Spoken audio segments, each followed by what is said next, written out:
The Wasteland is getting bigger, deadlier, and way more political as Fallout heads into Season 2.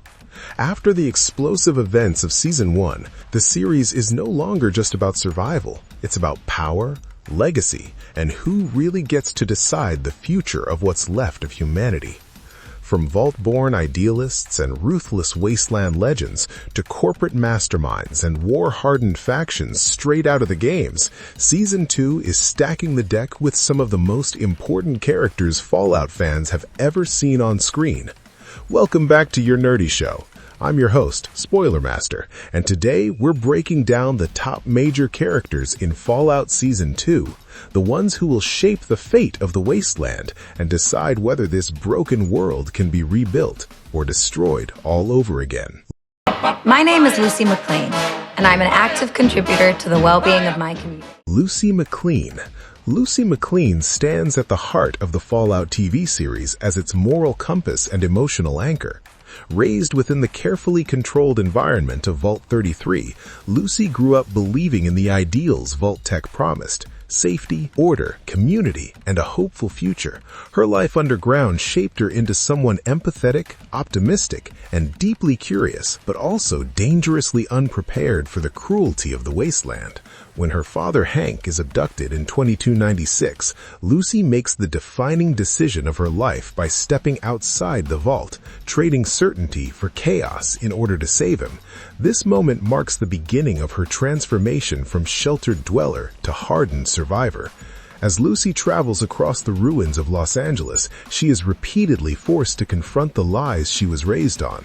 Vault-Tec's experiments, the casual brutality of Wasteland factions, and the moral compromises required to survive steadily erode her black and white worldview.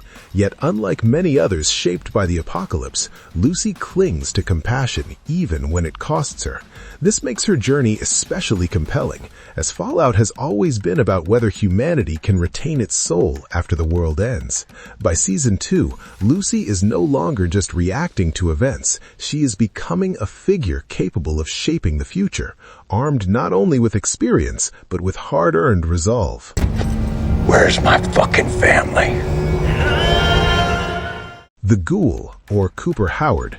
The Ghoul, once known as Cooper Howard, embodies Fallout's haunting sense of irony.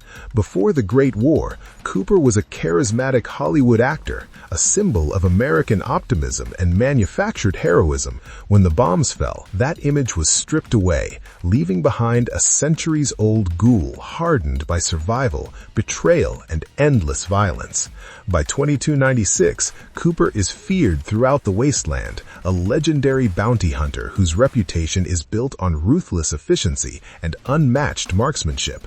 Despite his hardened exterior, Cooper's past constantly bleeds into his present. His memories of pre-war America, his marriage to Barb Howard, and his role in Vault-Tec's propaganda machine haunt him more than radiation ever could.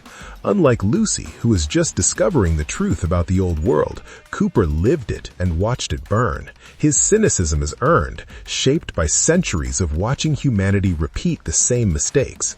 Yet beneath his sarcasm and cruelty lies unresolved grief, especially tied to his daughter Janie and the life stolen from him. Season 2 is positioned to push Cooper closer to a reckoning, as his vendetta against Vault-Tec and its surviving architects intensifies, forcing him to confront whether vengeance is all he has left. Maximus. Maximus represents a different kind of upbringing, shaped by isolation and ideology.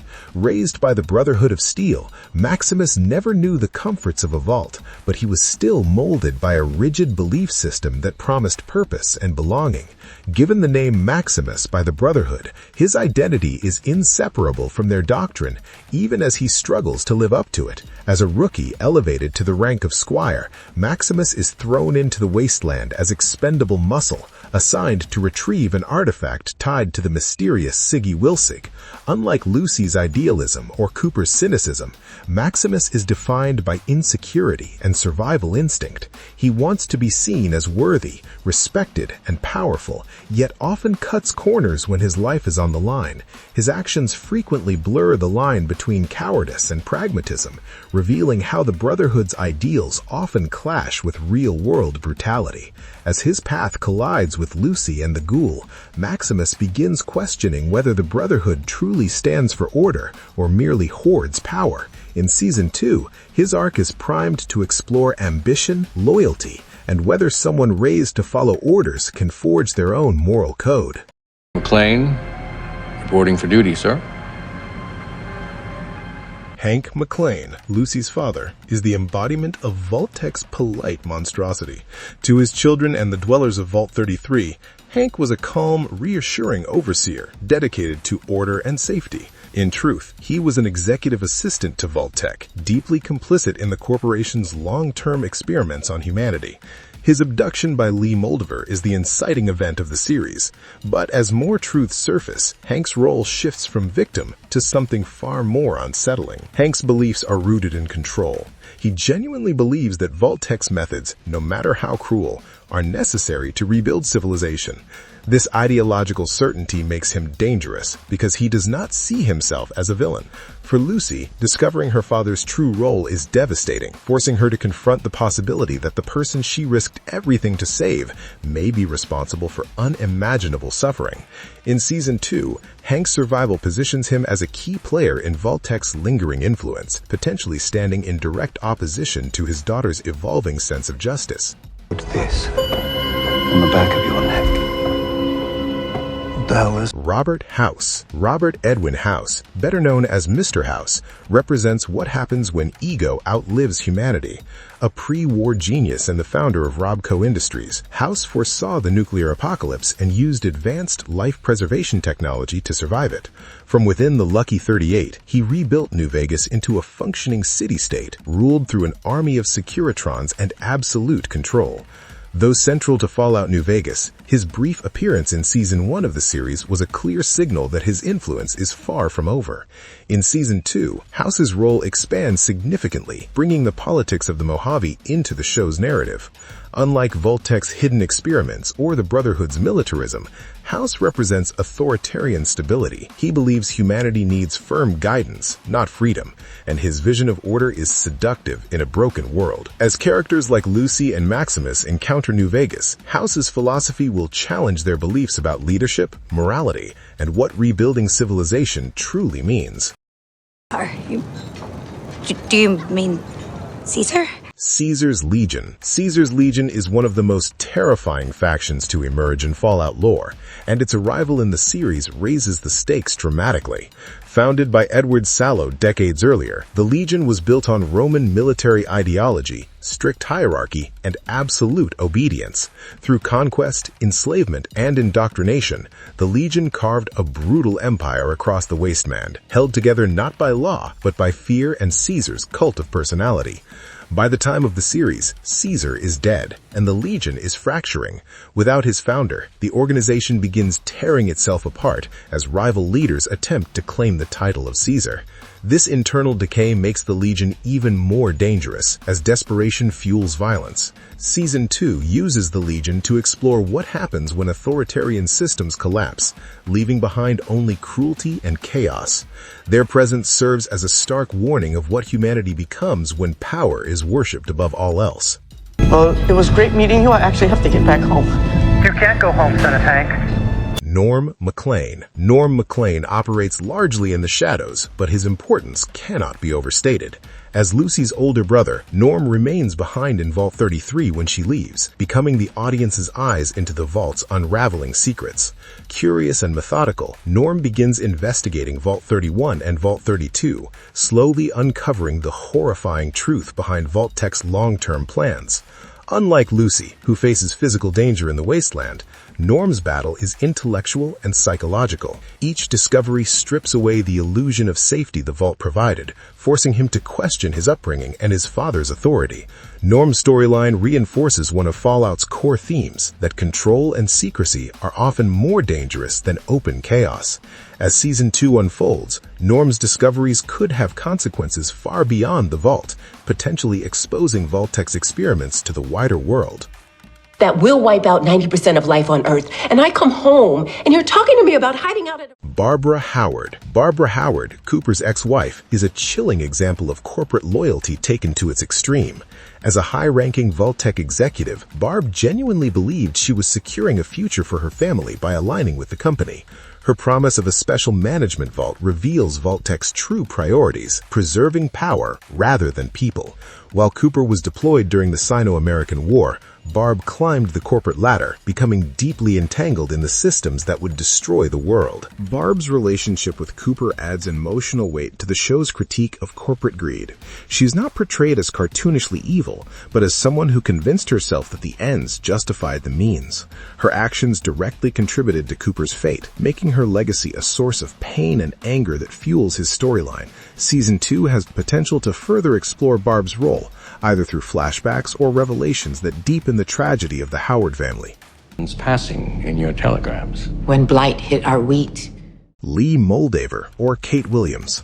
Lee Moldaver, originally known as Kate Williams before the Great War, is one of the most complex antagonists in the series.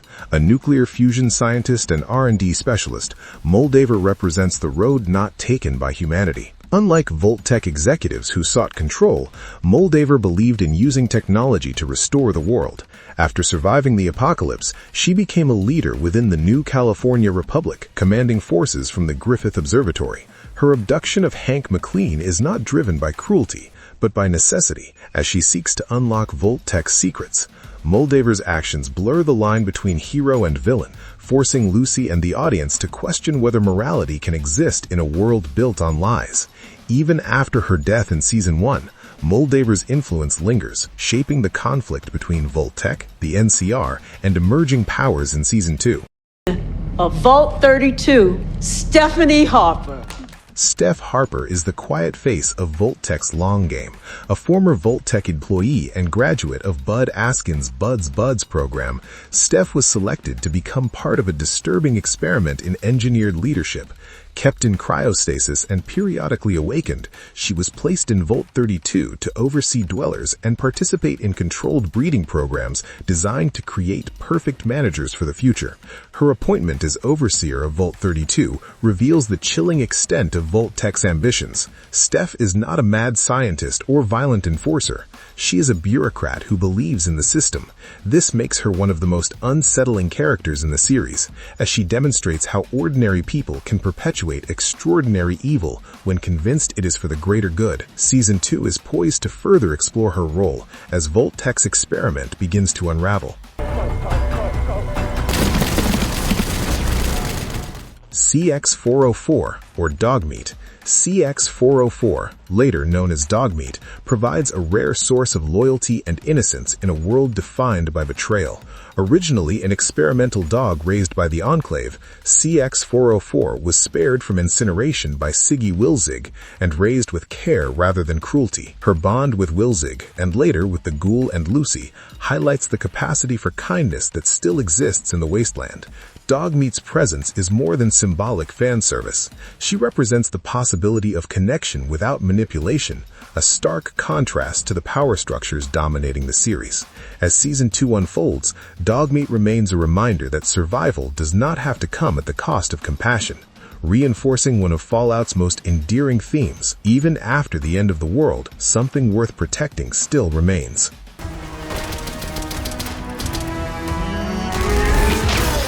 Our nerdy thoughts. And that wraps up our breakdown of the top major characters in Fallout Season 2.